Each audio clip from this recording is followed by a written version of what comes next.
cisternas, hemorragias subaracnoideas y meningitis. 105. El sistema nervioso humano es extremadamente delicado y carece del armazón interno de tejido conjuntivo que tienen otros muchos órganos. Para su protección, el encéfalo y la médula espinal están recubiertos de un esqueleto óseo, envueltos por una cubierta fibrosa y suspendidos delicadamente dentro de un compartimento líquido. En el vivo, el sistema nervioso posee una consistencia gelatinosa, aunque cuando se trata con fijadores se vuelve firme y fácil de manipular. Introducción. El encéfalo y la médula espinal están rodeados por el cráneo y por la columna vertebral, respectivamente. Esta cubierta ósea es completa con la excepción de los forámenes intervertebrales, a través de los cuales pasan los nervios espinales y sus vasos asociados, y los forámenes del cráneo, que sirven de conductos para las arterias, venas y nervios craneales. Las cubiertas membranosas del sistema nervioso central, SNC, las meninges, se localizan por dentro del cráneo y de la columna vertebral. Las meninges 1 protegen el encéfalo y la médula espinal subyacentes, 2 sirven como armazón de soporte para arterias, venas y senos importantes, y 3 encierran una cavidad llena de líquido, el espacio subaracnoideo, que es vital para la supervivencia y la función normal del encéfalo y de la médula espinal. La presencia de esta cubierta ósea y meningea del SNC es una espada de doble filo. Aunque estas estructuras ofrecen una protección máxima, pueden ser muy implacables en el caso de un traumatismo o de un proceso patológico. Por ejemplo, el crecimiento de un tumor crea una masa que aumentará la presión intracraneal y comprimirá o desplazará diversas porciones del encéfalo. Algo tiene que ceder dentro del cráneo cuando se desarrolla una lesión ocupante de espacio, y es el tejido delicado del encéfalo la estructura que cede. Los déficits neurológicos derivados dependen de la localización de la masa, de la rapidez con la que crece y de qué partes del encéfalo son dañadas. Desarrollo de las meninges. Las meninges se desarrollan a partir de células de la cresta neural y del mesénquima mesodermo que migran para rodear el SNC en desarrollo entre los días 20 y 35 de gestación, Fig. 7, L4, C. Colectivamente estas células de la cresta neural y mesodérmicas forman las meninges primitivas, menin X primitiva. En esta etapa no existen espacios aparentes, senos venosos, espacio subaracnoideo, en las meninges. Entre los días 34 y 48 de gestación, las meninges primitivas se diferencian en una capa externa, más compacta, denominada ectomeninge y una capa interna, más reticulada, denominada endomeninge, Fig. 7, id. A medida que progresa el desarrollo 45 a 60 días de gestación, la ectomeninge se hace más compacta y en ella aparecen espacios que se correlacionan con las posiciones de los futuros senos venosos. De forma simultánea, la endomeninge se hace más reticulada y los espacios que aparecen en su espesor corresponden a los espacios y cisternas subaracnoideos del adulto. En general, la ectomeninge se convertirá en la duramadre y la endomeninge formará la aracnoides y la piamadre, las leptomeninges, del sistema nervioso adulto, Fig. 7, 1d. Al final del primer trimestre está establecido el desarrollo general de las meninges. Un defecto del desarrollo asociado al cierre del tubo neural y a la formación de las meninges en la región lumbosacra es el seno dérmico congénito, también llamado simplemente seno dérmico, Fig. 7, 1e. Este defecto está producido por un fracaso del ectodermo, la futura piel, para despegarse completamente del neuroectodermo y de las meninges primitivas que lo envuelven. Como resultado, las meninges están en continuidad con un conducto estrecho, tapizado de epitelio, que se extiende hasta la superficie cutánea, Fig. 7, 1e. Los senos dérmicos se descubren a veces en pacientes jóvenes que presentan episodios recurrentes aunque inexplicados de meningitis. Estas lesiones se extirpan quirúrgicamente y la recuperación suele ser completa. La ectomeninge que rodea el encéfalo se continúa con la capa esquelética que forma el cráneo. Esta relación se mantiene en el adulto, en el que la duramadre está adherida íntimamente a la superficie interna del cráneo. En la columna vertebral, la ectomeninge también es inicialmente continua con las vértebras en desarrollo. Sin embargo, a medida que progresa el desarrollo, la ectomeninge espinal se disocia de los cuerpos vertebrales. Sobre las vértebras permanece una capa de células que forma el periósteo, y la mayor parte de la leptomeninge se condensa para formar la duramadre espinal. El espacio intermedio dará lugar al espacio epidural espinal, Fig. 7.2. Este espacio es esencial para la administración de anestésicos epidurales. Generalidades sobre las meninges. En general, las meninges están constituidas por fibroblastos y proporciones variables de fibrillas de tejido conjuntivo. Los fibroblastos de cada capa meningea se modifican para adaptarse a una función determinada. Las meninges humanas incluyen la dura madre, la aracnoides y la pia madre, Fig. 7.2 y 7.3. La porción más externa, la dura madre, también denominada paquimeninge, se adhiere a la superficie interna del cráneo aunque está separada de las vértebras por el espacio.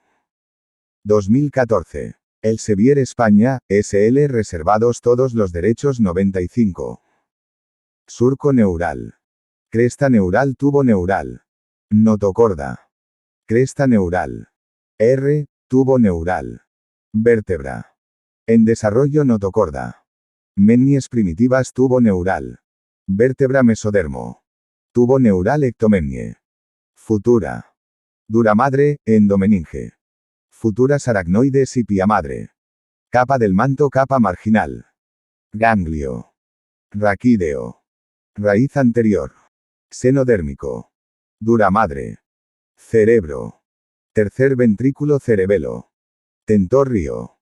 Vellosidad aracnoidea, seno sagital superior, espacio. Subaracnoideo. Aracnoides y pia madre, dura madre. Cisterna. Cuarto ventrículo. Cerebro. Ventrículo A, IR.IL. A transverso. Acueducto, J cerebral y. Espacio subaracnoideo. Vértebras. Foramen intervertebral y gandio raquídeo, ligamento dentado, nervio espinal. Espacio EPT dural, cono medular. Cólado caballo, cisterna lumbar. Fitum terminal interno. Filum terminal extremo.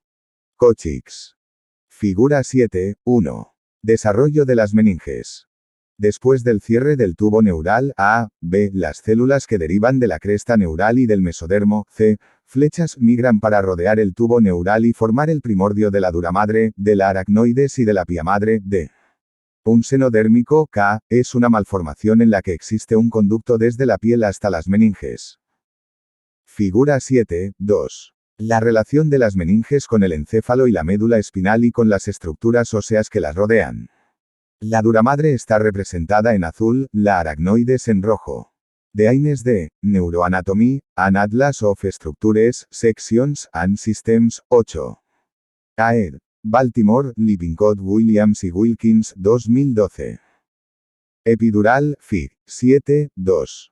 Alrededor del encéfalo, las porciones internas de la dura madre dan lugar a pliegues o tabiques, tales como la hoz del cerebro y el tentorio, tienda del cerebelo, Fig. 7.2, que separan regiones encefálicas entre sí. Los senos venosos principales se encuentran en los puntos donde se originan estos tabiques. Los nervios espinales y craneales, para entrar o salir del SNC, deben pasar a través de un manguito dural que se continúa con el tejido conjuntivo del nervio periférico. Los vasos sanguíneos atraviesan la dura madre de una forma similar. Rostralmente el saco dural se ancla al reborde del foramen magno. Caudalmente el saco termina al nivel aproximado de la segunda vértebra sacra y se ancla al cóccix mediante el filum terminal externo, o parte dural del filum terminal, Fig. 7.2. Derecho de autor. ELSEVIER. FOTCOPIARSIN. AUTORIZACION. ESUN. DELITO. Dura madre penóstica, dura madre meningea. Cólulas limitantes durales. CEGUASDE. La barrera aracnoidea, trabéculas aracnoidos en el esa pia madre, membrana basal. Dura madre. Aracnoides. Colágeno.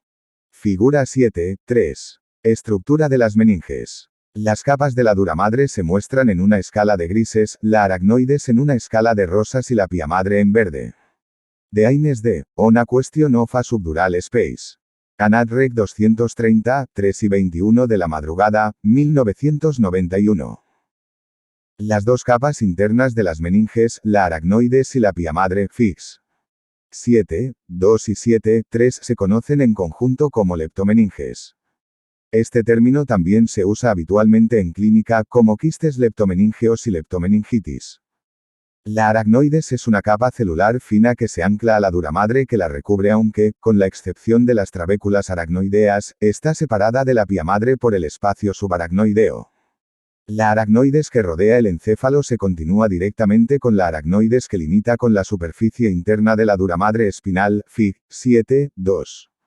Como consecuencia, los espacios subaracnoideos espinal y cerebral también se comunican directamente entre sí en el foramen magno. El espacio subaracnoideo contiene líquido cefalorraquídeo, LCR, y vasos y está atravesado por fibroblastos de formas y tamaños diversos, que forman colectivamente las trabéculas aracnoideas. La aracnoides es avascular y no contiene fibras nerviosas. La pía madre se localiza sobre la superficie del encéfalo y de la médula espinal y sigue estrechamente los diferentes surcos y elevaciones Fig. 7, 2 y 7, 3. Alrededor de la médula espinal la pía madre contribuye a la formación de los ligamentos dentados y del filum terminal interno, o parte pial del filum terminal, Fig. 7, 2. Duramadre. Duramadre perióstica y meningea. La duramadre paquimeninge está compuesta por fibroblastos alargados y abundantes fibrillas de colágeno, Fig. 7, 3. Esta membrana contiene vasos sanguíneos y nervios y generalmente se divide en las capas externa, perióstica, interna, meningea, y celular limitante. No existe un límite claro entre la porción perióstica y meningea de la duramadre, Fig. 7, 3. Los fibroblastos de la duramadre perióstica son más grandes y algo menos alargados que otras células durales. Esta porción de la duramadre se adhiere a la superficie interna del cráneo, y su anclaje es particularmente firme a lo largo de las líneas de sutura y en la base del cráneo. Por el contrario, los fibroblastos de la duramadre meningea son más aplanados y alargados, sus núcleos más pequeños y su citoplasma puede ser más oscuro que el de las células periósticas. Aunque raramente se observan uniones celulares entre los fibroblastos durales, las grandes cantidades de colágeno entrelazado en las porciones perióstica y meningea de la duramadre dan a estas capas de las meninges una gran resistencia. Capa celular limitante durae. La parte más interna de la duramadre está compuesta por fibroblastos aplanados que tienen prolongaciones sinuosas. Estas células forman en conjunto la capa celular limitante dural, Fig. 7, 3. Los espacios extracelulares entre las prolongaciones aplanadas de las células limitantes durales contienen una sustancia amorfa, aunque no colágeno ni fibras elásticas. En ocasiones se observan uniones celulares desmosomas, uniones gap, entre las células limitantes durales y las células de la aracnoides subyacente. Debido a su disposición laxa, sus amplios espacios extracelulares y la ausencia de fibrillas de tejido conjuntivo extracelular, la capa celular limitante dural constituye un plano de debilidad estructural en la unión duramadre, aracnoides. Esta capa se continúa externamente con la duramadre meningea e internamente con la aracnoides. En consecuencia, una hemorragia en esta zona de las meninges interrumpirá y disecará la capa celular limitante dural en lugar de invadir la duramadre suprayacente o la aracnoides subyacente. En el ser humano adulto normal y sano, no existe un espacio real, o existente, en la interfase duramadre, aracnoides, Fig. 7, 3. Irrigación. La irrigación arterial de la duramadre de la fosa craneal anterior se origina a partir del segmento cavernoso de la arteria carótida interna, de las arterias etmoidales, a través de los forámenes etmoidales, y de ramas de la arteria faríngea ascendente, a través del foramen rasgado anterior. La arteria meningea media irriga la duramadre de la fosa craneal media y puede verse comprometida cuando se produce un traumatismo craneal. Es una rama de la arteria maxilar y entra en el cráneo a través del foramen espinoso. La arteria meningea accesoria, a través del foramen oval, y pequeñas ramas derivadas de la arteria lacrimal, a través de la fisura orbitaria superior, también irrigan la duramadre de la fosa media. La duramadre de la fosa posterior está irrigada por pequeñas ramas meníngeas de la arteria faríngea ascendente y de las arterias occipitales, y por ramas diminutas de las arterias vertebrales. Figura 7, 4. Vista mediosagital del cráneo que muestra los tabiques durales, pliegues, y los senos venosos asociados a cada uno. De Haynes D. Fredrickson R.G., de meninges. Enal, Meftio ed. Meningiomas. Nueva York, Raven Press, 1991. La duramadre espinal está irrigada por ramas de las principales arterias que se localizan cerca de la columna vertebral, como las arterias vertebrales, intercostales y lumbosacras. Estas pequeñas arterias meníngeas entran en el conducto vertebral a través de los forámenes intervertebrales para irrigar la duramadre y estructuras adyacentes. Inervación. La inervación de la duramadre de las fosas craneales anterior y media procede de ramas del nervio trigémino. Los nervios etmoidales y ramas de los nervios maxilar y mandibular inervan la duramadre de la fosa anterior. La duramadre de la fosa media está inervada principalmente por ramas de los nervios maxilar y mandibular. La duramadre de la fosa posterior recibe ramas sensitivas de las raíces dorsales C2 y C3, y de C1 cuando existe esta raíz, y puede tener alguna inervación del nervio vago. El nervio tentorial, una rama del nervio oftálmico, sigue un trayecto caudal para inervar el tentorio. Las fibras vegetativas de los vasos de la duramadre se originan a partir del ganglio cervical superior y siguen el mismo patrón de ramificación de los vasos sobre los que discurren. Los nervios de la duramadre espinal se originan como ramas recurrentes del nervio espinal de cada nivel. Estas fibras delicadas pasan a través de los forámenes intervertebrales y se distribuyen por la duramadre espinal y por algunas estructuras adyacentes. Tabiques y senos durales. La duramadre perióstica tapiza la superficie interna del cráneo y funciona como su periósteo. La duramadre meníngea se continúa con la perióstica, aunque se aleja de ella en localizaciones específicas para formar los tabiques, o pliegues durales. El mayor de ellos es la hoz del cerebro FIX. 7, 4 y 7, 5A. Está anclada a la apófisis crista galli rostralmente, a la línea media de la superficie interna del cráneo y a la superficie del tentorio caudalmente. La hoz del cerebro separa el hemisferio derecho del izquierdo. El seno superior sagital se encuentra donde la hoz del cerebro se ancla al cráneo, el seno recto donde se fusiona con el tentorio, y el seno sagital inferior en su borde libre, Fig. 7, 4. Muchas venas superficiales grandes localizadas en la superficie de los hemisferios cerebrales drenan en el seno sagital superior. El tentorio es el segundo mayor tabique dural Fix. 7, 4 y 7, 5b, c.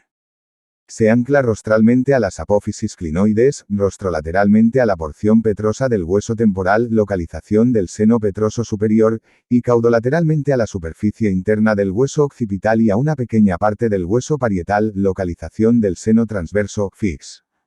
7, 4 y 7, 5b, c.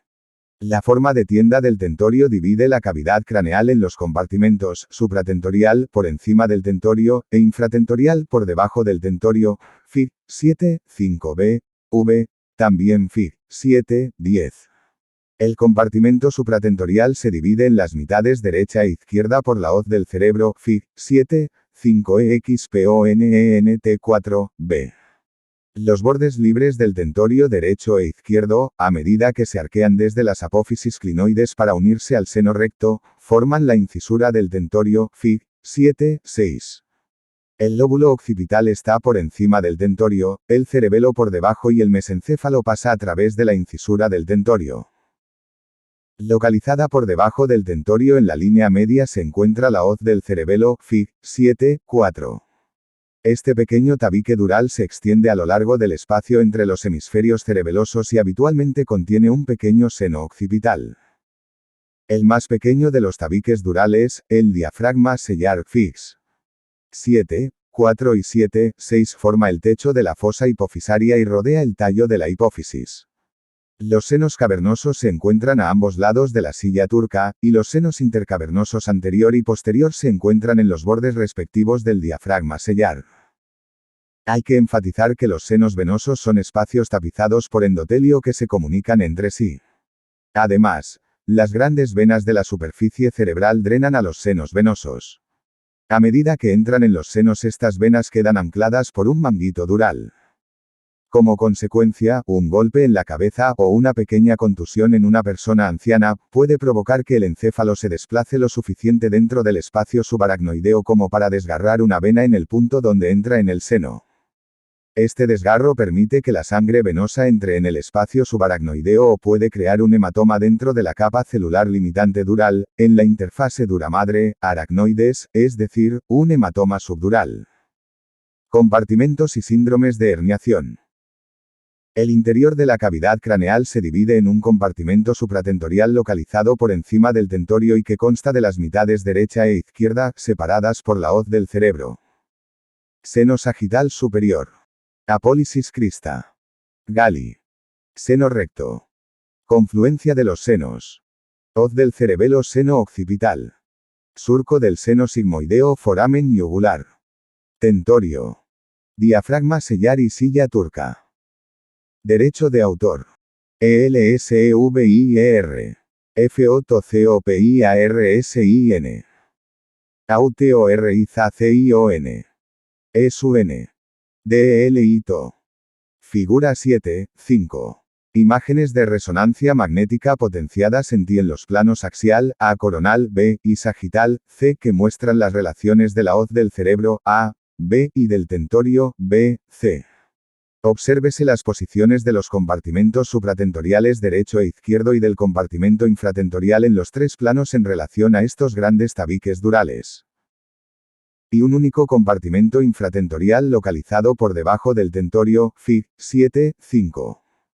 El concepto de compartimento supratentorial e infratentorial, con una comprensión de sus contenidos y relaciones, es un elemento esencial en el diagnóstico de lo que habitualmente se denominan síndromes de herniación.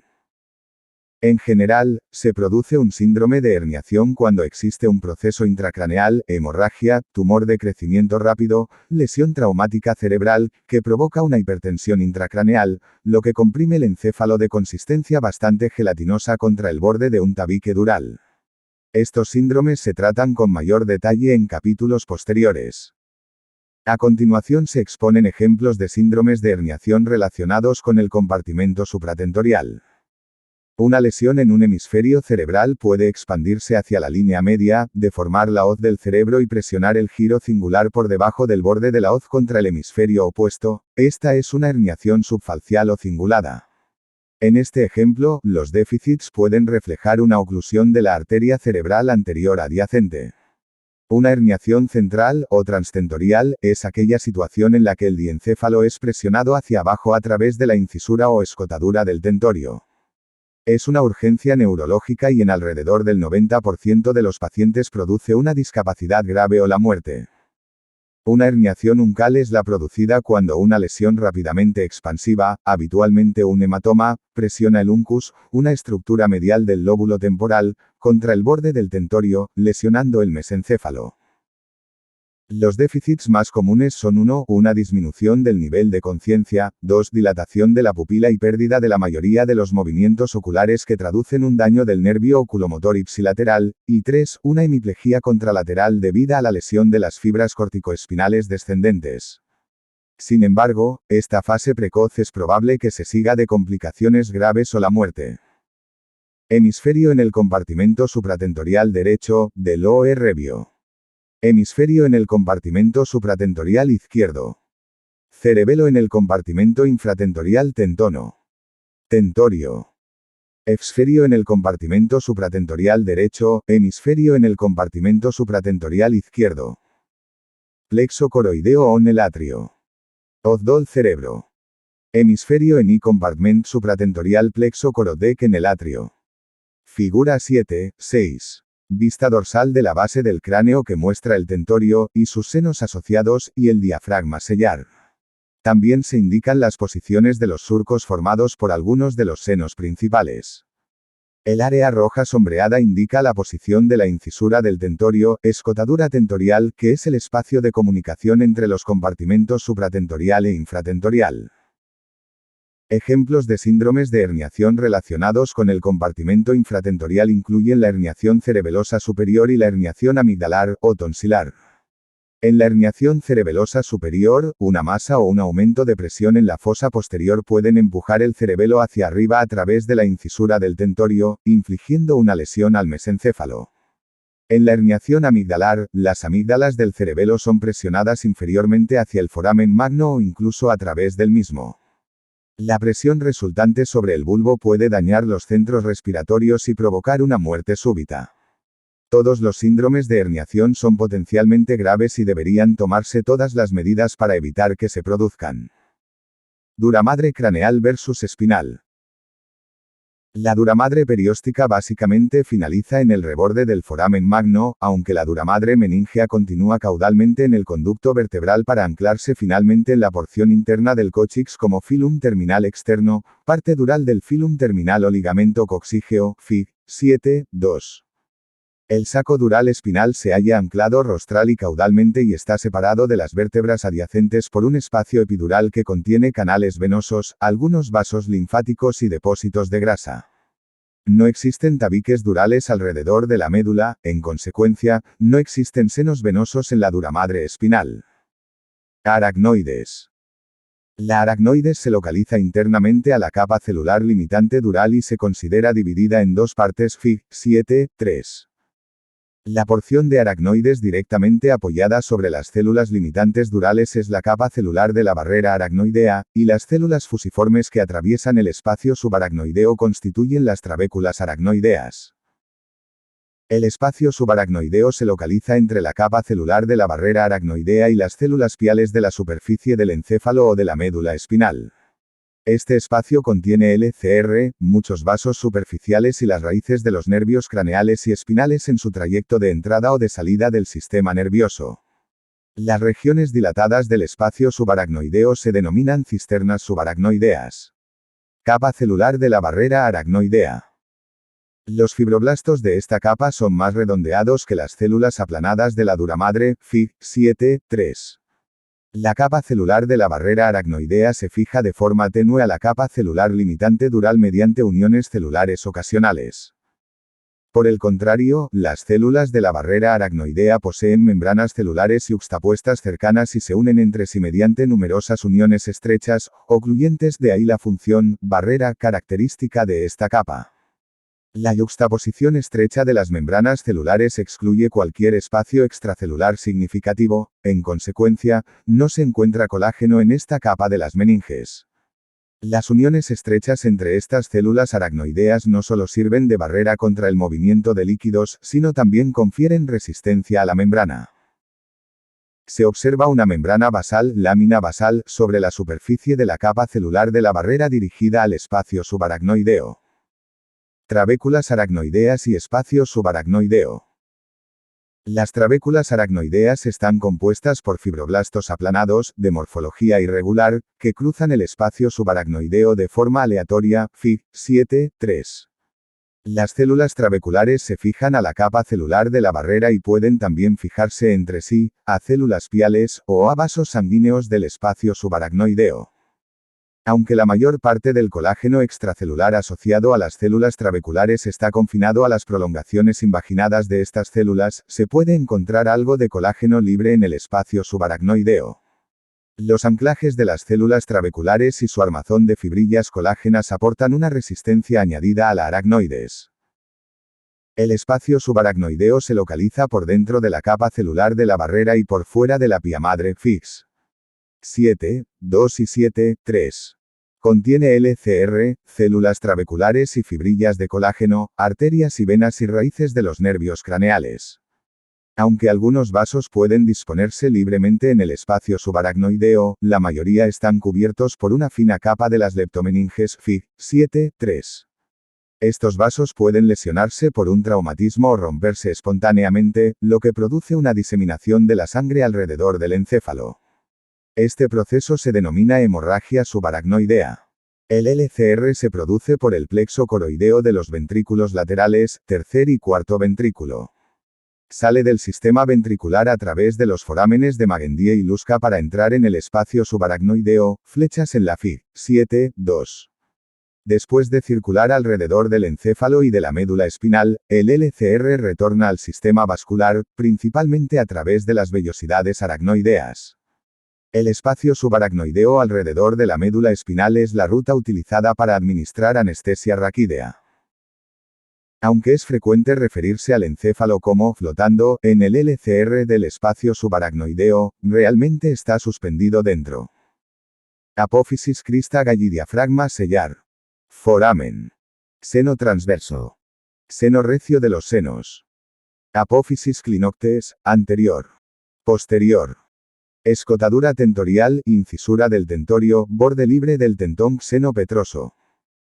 Superior. Seno sigmoideo, seno transverso, seno sigmoideo.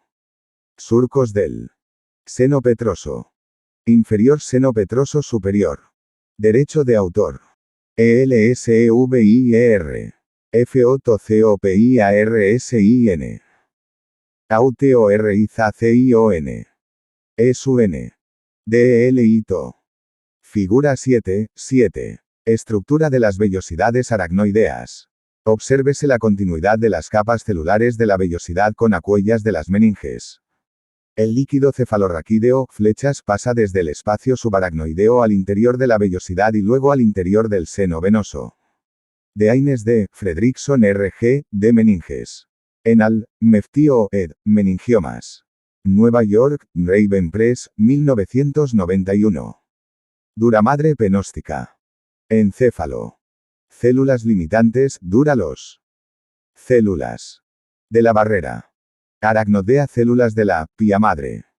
Duramadre meningea. De este espacio. La base estructural de este hecho es la siguiente. La duramadre se adhiere al cráneo, la aracnoides a la duramadre, las trabéculas aracnoideas a la pía madre y esta a la superficie del encéfalo. Consecuentemente, el encéfalo está suspendido, a través de esta cadena, dentro del medio líquido del espacio subaracnoideo, mediante numerosas bandas delicadas de trabéculas aracnoideas. Esto es posible porque el encéfalo pierde aproximadamente el 97% de su peso cuando está suspendido en LCR. Por ejemplo, un encéfalo que pese 1400 gramos aproximadamente en el aire solo pesa entre 45 y 50 gramos en el líquido. Debido a que las trabéculas aracnoideas no son rígidas, el encéfalo puede moverse dentro del espacio subaracnoideo lleno de líquido. En un traumatismo craneal cerrado, el encéfalo puede moverse sobre sus anclajes trabeculares como respuesta a un golpe brusco y puede estar sujeto a un daño menor, concusión o contusión. Este daño puede derivar en solo una pérdida momentánea de conciencia o ni siquiera eso. Dicho tipo de lesión menor puede encontrarse en el punto del golpe o en un lugar opuesto al contacto, lesión por contragolpe. Vellosidades aracnoideas.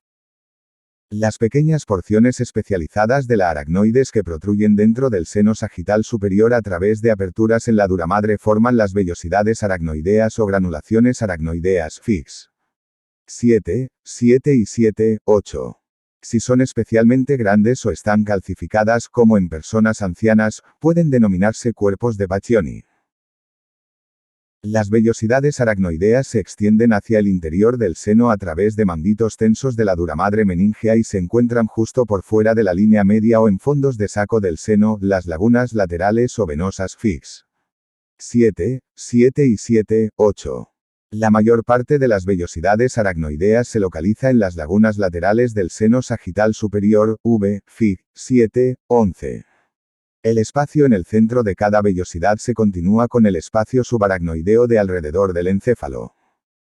Este espacio está rodeado por una capa de células que son muy parecidas a las células de la barrera aracnoidea, y estas células aracnoideas, a su vez, están rodeadas por una cápsula de células que son básicamente similares a las células limitantes durales. Estas dos capas se continúan con sus capas meningeas respectivas a través del tallo de la vellosidad, Fig. 7, 7. El revestimiento endotelial del seno se refleja sobre la vellosidad y puede cubrir esta estructura por completo o dejar expuestas escasas células aracnoideas. Las células expuestas se denominan células del ápex aracnoideo. El endotelio que cubre la vellosidad se asienta sobre una membrana basal, por debajo de la cual puede encontrarse algo de colágeno extracelular.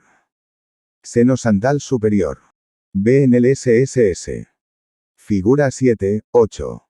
Vista superior del seno sagital superior, A, y un detalle, B, que muestra el seno y las granulaciones aracnoideas, las cuales se encuentran principalmente en las lagunas laterales. Las vellosidades aracnoideas están adaptadas estructuralmente para el transporte de LCR desde el espacio subaracnoideo a la circulación venosa, Fig. 7, 7. El LCR solo se mueve desde las vellosidades al interior del seno.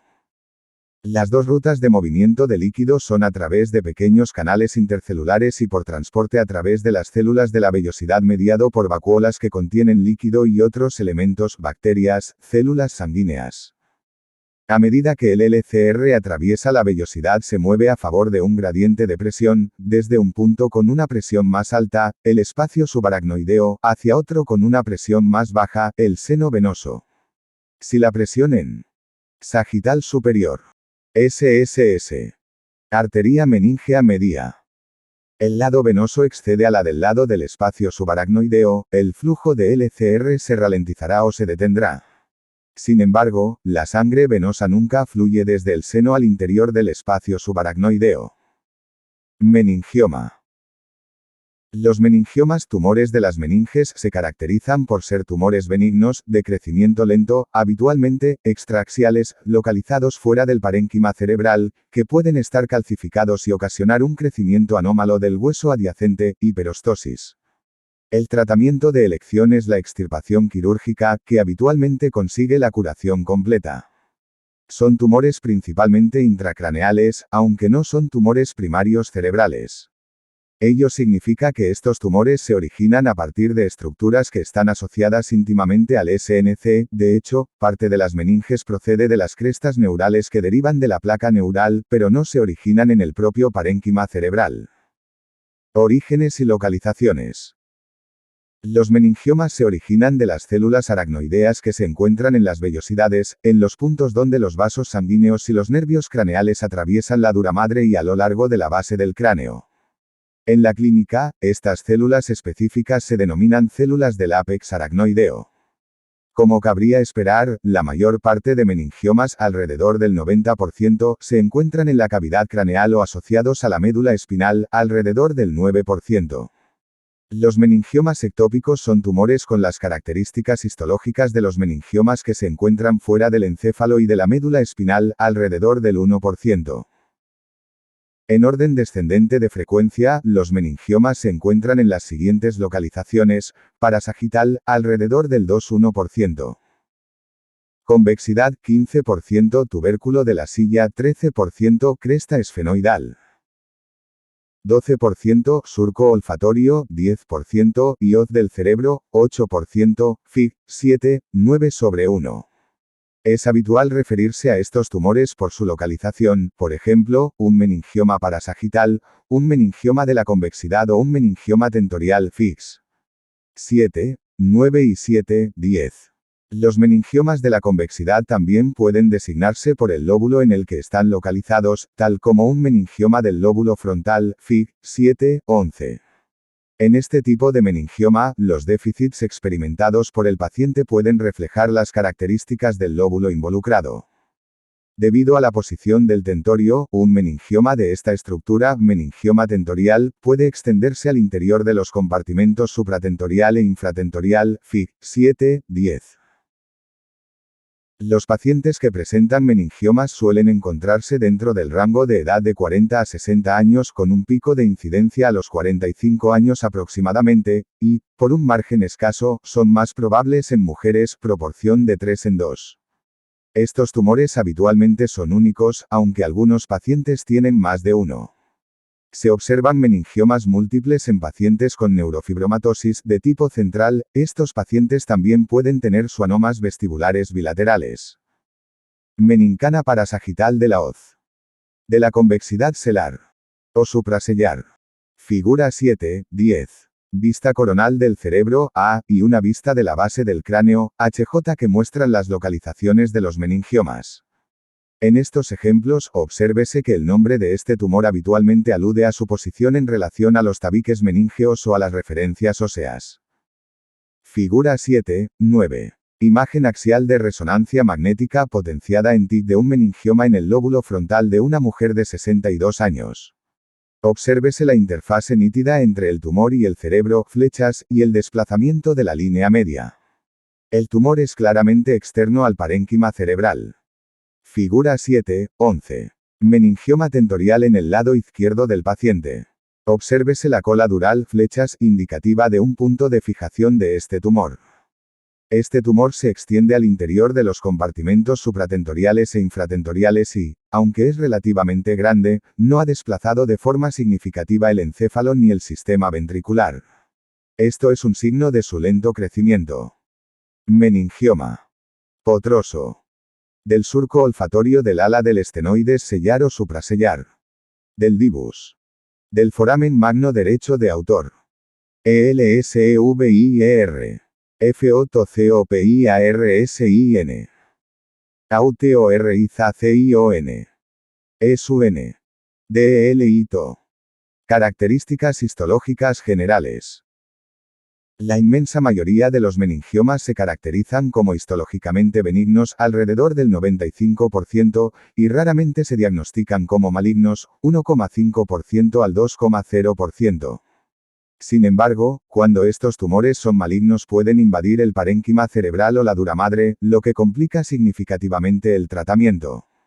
Los tumores malignos contienen muchas figuras mitóticas y pueden metastatizar a lugares distantes.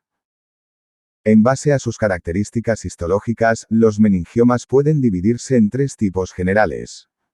Existen variaciones de estos tipos, aunque tales variaciones van más allá del ámbito de este libro. Los meningiomas meningoteliomatosos, o sincitiales, están compuestos por células de forma poligonal, con núcleos de localización central que contienen nucleolos y algunas veces vacuolas, Fig. 7, 12a. Estas células están dispuestas en láminas, y algunas forman pequeños agregados concéntricos que sugieren espirales. En muchas áreas de estos tumores. A. B. Figura 7, 12. Características histológicas de un meningioma meningoteliomatoso, sincitial, A, de un meningioma transicional, B, y de un meningioma fibroblástico, C. Las láminas de células elongadas y de estructuras que sugieren espirales, flechas, se observan en el tumor sincitial, A. Se insinúan septos finos de fibroblastos elongados entre evidentes formaciones espirales en el tumor transicional, B, obsérvese el cuerpo de Samoma. El tumor fibroblástico contiene muchas células elongadas que forman láminas de tamaños diversos, C. ***. Los límites entre células no son evidentes, lo que da a estos tumores el aspecto de un sincitio. Los meningiomas transicionales tienen un aspecto intermedio entre los meningiomas sincitiales y los meningiomas fibrosos y se caracterizan por células dispuestas en formaciones espirales concéntricas densas separadas por septos finos de células fusiformes, Fig. 7, 12b. Estas espirales pueden formarse alrededor de una célula o de un pequeño vaso sanguíneo de localización central. También pueden verse en este tipo de meningioma los cuerpos de Samoma, del griego, granos de arena, formados a partir de capas concéntricas de calcio. Los meningiomas fibroblásticos, o fibrosos, contienen capas de células fusiforme alargadas con núcleos elongados. En algunas áreas las láminas tienen numerosas células de espesor y contienen cantidades elevadas de colágeno, Fig. 7, 12c. En este tumor también pueden estar presentes formaciones espirales y cuerpos de Samoma. Síntomas y tratamiento. Dado que los meningiomas crecen lentamente, los síntomas pueden aparecer también muy lentamente o no aparecer en absoluto. No es infrecuente observar un meningioma como un hallazgo casual en pacientes que han fallecido por otras causas o a los que se les han realizado estudios de imagen por algún otro problema, como un traumatismo o un ictus. La tomografía computarizada TC con contraste y la imagen por resonancia magnética RM son especialmente valiosas en la evaluación de este tumor. El edema que rodea la lesión es especialmente evidente en la RM. Su diagnóstico puede requerir confirmación histológica. Los síntomas o signos neurológicos en pacientes con meningiomas generalmente son debidos a compresión de estructuras encefálicas, afectación de nervios craneales o a causas secundarias como el edema. Además, estos pacientes pueden presentarse con convulsiones o con cambios conductuales o de la personalidad de evolución lenta que pueden acompañar, o no, a los déficits específicos relacionados con afectación de nervios craneales o de vías largas. El tratamiento de elección del meningioma es la extirpación quirúrgica. La localización de la masa puede determinar la facilidad o dificultad de su extirpación. Un meningioma de la convexidad es más bien sencillo, mientras que un tumor parasagital es más complejo debido a la posible implicación del seno sagital superior.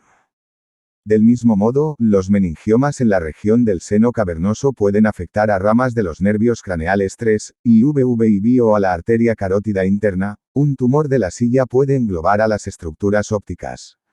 La radioterapia puede utilizarse para tratar tipos específicos de meningiomas, aunque la quimioterapia no ha demostrado hasta el momento su eficacia. Hemorragias meníngeas. Llegado este punto, es apropiado considerar las hemorragias meníngeas que están relacionadas específicamente con la interfase dura-madre, cráneo y con la interfase aracnoides, dura-madre. Estas lesiones comparten la característica común de estar producidas por traumatismos como causa más probable.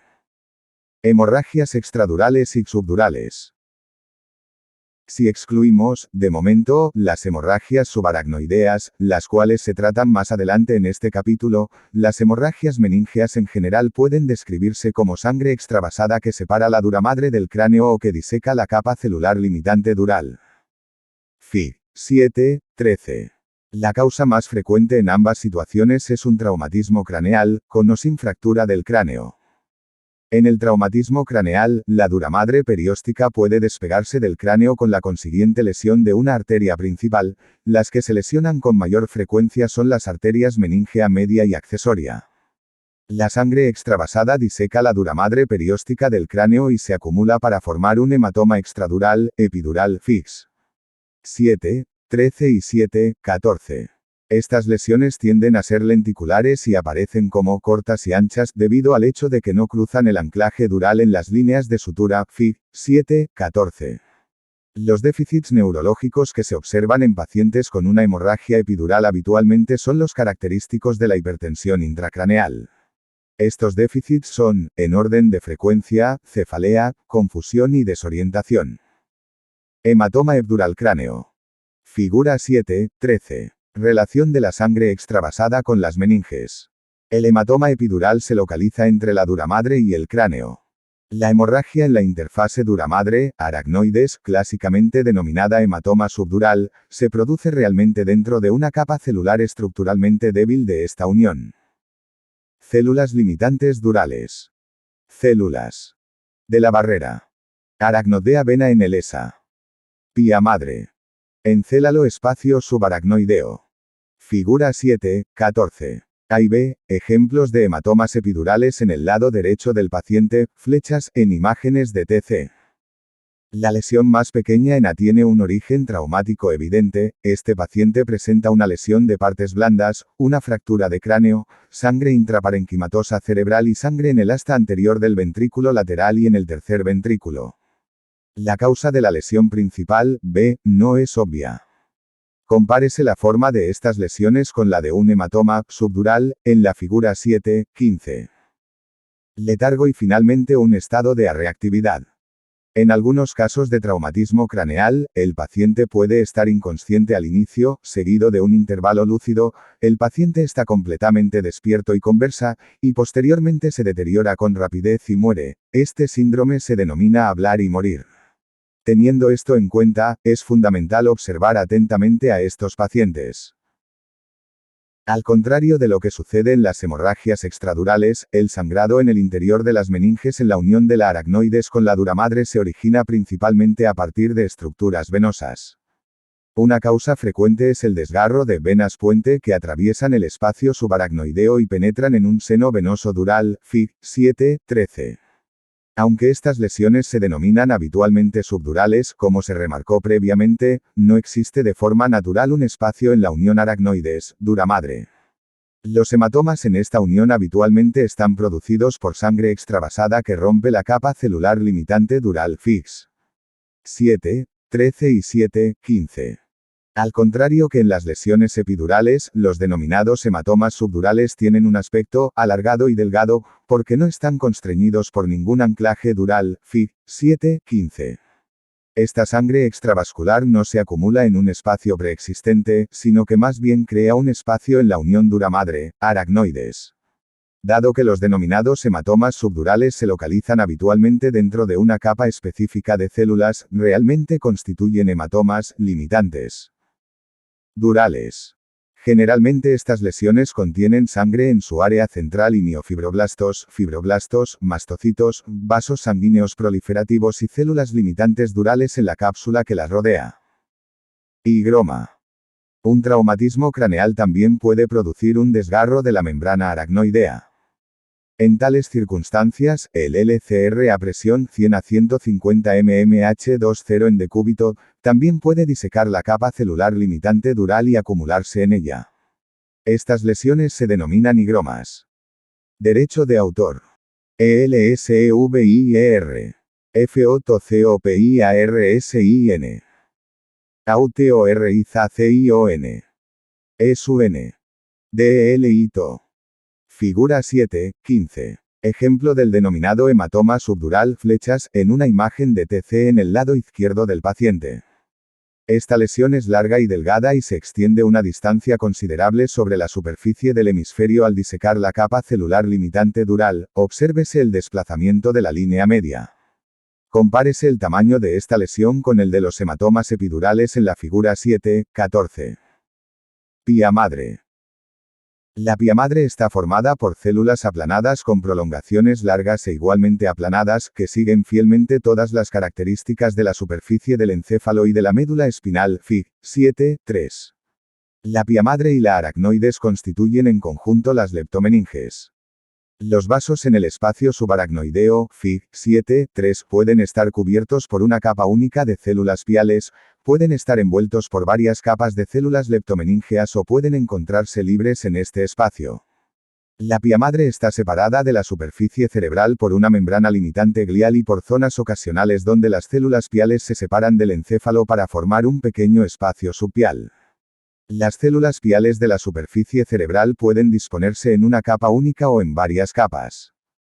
En el caso de una capa única, las prolongaciones piales y el colágeno subyacente forman la íntima de la pía madre. Esta capa sigue de forma estrecha las características de la superficie del encéfalo y de la médula espinal. Cuando existen varias hileras de prolongaciones de células piales, las capas más externas corresponden a la capa epipial. En general, la pía madre es más gruesa en la médula espinal que en el encéfalo. Allí donde los pequeños vasos sanguíneos penetran en la superficie del encéfalo y de la médula espinal, arrastran una pequeña envoltura de prolongaciones de células piales y de espacio extracelular.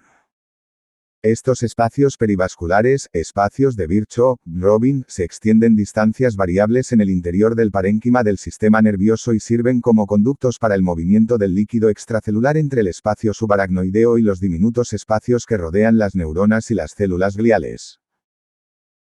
La médula espinal está anclada en el espacio subaracnoideo mediante tres estructuras, dos modificaciones piales más un septo reticulado de prolongaciones de células aracnoideas que se fijan a la línea media posterior de la médula. La primera de las estructuras piales, los ligamentos dentados, discurren longitudinalmente a lo largo de cada lado de la médula espinal aproximadamente entre las raíces posteriores y las anteriores y se fijan a la superficie interna del saco dural tapizado por la aracnoides, Fig. 7, 2. Desde cada ligamento, una serie de 2,0 a 2,2 estructuras, con una forma muy parecida a los dientes de un tiburón, se extienden lateralmente para fijarse a la superficie interna del saco dural tapizado por aracnoides. En segundo lugar, extendiéndose caudalmente desde el cono medular existe un filamento resistente compuesto principalmente por pía madre, corresponde al filum terminal interno, parte pial del filum terminal. El filum terminal interno se fija al extremo caudal del saco dural, que a su vez se fija al cóccix como filum terminal externo, parte dural del filum terminal o ligamento coccígeo, Fig. 7, 2. Juntas, estas estructuras de anclaje realizan una función análoga a la de las trabéculas aracnoideas alrededor del encéfalo. El gran espacio caudal al cono medular, que contiene LCR, raíces posteriores y anteriores que constituyen la cauda equina, y el filum terminal interno, es la cisterna lumbar, Fig. 7, 2. La obtención de LCR es una herramienta diagnóstica importante para la evaluación de diversos trastornos del SNC. Una aguja introducida en la cisterna lumbar, punción espinal o lumbar, entre el tercer y cuarto o entre el cuarto y quinto espacio intervertebral lumbar es el método principal utilizado para recoger una muestra de LCR desde esta cisterna, V. Fig. 9, 2. Cisternas, hemorragias subaracnoideas y meningitis. El espacio subaracnoideo es un delgado espacio localizado entre la aracnoides y la pía madre fix. 7, 2 y 7, 7. Este espacio posee una serie de regiones dilatadas de forma natural denominadas cisternas subaracnoideas, que contienen LCR, arterias y venas y, en algunos casos, raíces de nervios craneales, Fig. 7, 16, tabla 7, 1. Las cisternas se forman donde el encéfalo se aleja del cráneo por la variación natural de su forma, lo que produce un ensanchamiento del espacio subaracnoideo. Además de explicar las cisternas, deberemos considerar en este punto la hemorragia subaracnoidea y la meningitis, porque estos problemas clínicos están relacionados más específicamente con las leptomeninges. Cisternas. Las cisternas se denominan habitualmente según las estructuras con las que limitan. Por ejemplo, la cisterna interpeduncular se encuentra en la fosa interpeduncular, y la cisterna cerebelobulbar dorsal, cisterna magna, se encuentra entre el cerebelo y el bulbo, Fig. 7, 16. Típicamente, las formas de las cisternas, como se observan en la RM y en la TC, vienen determinadas por las formas correspondientes de las estructuras encefálicas que las rodean, Fig. 7, 17. Esta relación característica es útil en el diagnóstico. La cisterna magna es una fuente potencial de LCR si la cisterna lumbar no es accesible. En una punción cisternal se introduce cuidadosamente una aguja dentro de la cisterna magna a través de la membrana atlanto-occipital y se retira una muestra de líquido. Las cisternas están delimitadas por estructuras encefálicas concretas, contienen segmentos de vasos sanguíneos principales y también pueden contener raíces de nervios craneales u otras estructuras, tabla 7, 1. Por tanto, un aneurisma que se dilate progresivamente o una hemorragia lenta dentro de una cisterna determinada puede derivar en signos o síntomas relacionados con las estructuras que se hallan dentro o próximas a las cisternas. Por ejemplo, un aneurisma que protruya dentro de la cisterna interpeduncular puede afectar al nervio oculomotor, tabla 7, 1, y, en consecuencia, a los movimientos oculares o al tamaño pupilar. Hemorragia subaracnoidea. Una hemorragia subaracnoidea es una extravasación de sangre, generalmente arterial, dentro del espacio subaracnoideo, Fix. 7, 18 y 7, 19. La causa más frecuente de sangrado en el espacio subaracnoideo, hemorragia subaracnoidea, es la traumática. La segunda causa más frecuente de sangre subaracnoidea es la ruptura de un aneurisma intracraneal, también denominada hemorragia subaracnoidea no traumática o espontánea. En la hemorragia subaracnoidea traumática, la fuente del sangrado puede ser debida a una lesión de grandes venas. En cualquier caso, la sangre pasa al interior del espacio subaracnoideo y puede acumularse en cisternas o migrar a través del espacio subaracnoideo y posteriormente puede verse, como áreas hiperdensas en los estudios de imagen, delineando estructuras tales como las divisiones encefálicas o tabiques durales, Fig. 7, 19. Los aneurismas son dilataciones claramente definidas en las paredes de las arterias, Fig. 7, 18. Aunque se piensa que algunos aneurismas son congénitos, también. Figura 7, 16. Localización de las principales cisternas subaracnoideas en relación a las estructuras encefálicas. Aunque las cisternas pontocerebelosa, cerebelobulbar lateral y ambiens están localizadas en la cara lateral del tronco del encéfalo, se indican sus posiciones aproximadas en esta sección medio-sagital. Compárese con la tabla 7, 1.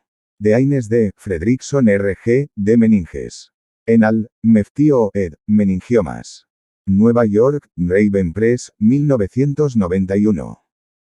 Tabla 7, 1. Algunas de las principales cisternas y las arterias, venas, nervios craneales y otras estructuras importantes asociadas a ellas. Cisterna, arterias, venas, nervios craneales, estructuras ambiens, segmentos de las arterias cerebral. Posterior, cuadrigémina y cerebelosa superior. Vena basal. De Rosenthal troclear, cara lateral del pedúnculo cerebral. Pontocerebelosa, inferior, también llamada cerebelobulbar lateral, arteria vertebral y ramas proximales de la pica. Venas retroolivar y vulvar lateral glosofaríngeo, vago, accesorio e hipogloso pirámide, eminencia de la oliva inferior y plexo coroideo. Pontocerebelosa, superior, ramas distales de las arterias cerebelosa antero-inferior. Laberíntica y basilar. Venas pontomesencefálicas y petrosas. Trigémino, facial y vestíbulo-coclear. Quiasmática, arteria oftálmica y pequeñas ramas para el quiasma y la hipófisis. Nervio óptico. Y quiasma óptico. Cisterna magna, también llamada cerebelobulbar dorsal. Ramas distales de la pica, arteria espinal posterior y ramas para el plexo coroideo del cuarto ventrículo. Venas amigdalar y bulbares dorsales, raíces de CL, C2. Interpeduncular extremo rostral de la arteria basilar y segmentos de las arterias cerebral. Posterior, coroidea. Y talamogeniculadas. Segmentos de la vena basal, de Rosenthal. Raíz del oculomotor tubérculo mamilar, borde medial del pedúnculo. Cerebral. Prepontina arteria basilar y sus ramas venas pontinas abducens cuadrigémina segmentos de las arterias cerebral. Posterior, cuadrigémina y coroideas. Vena cerebral magna, de Galeno.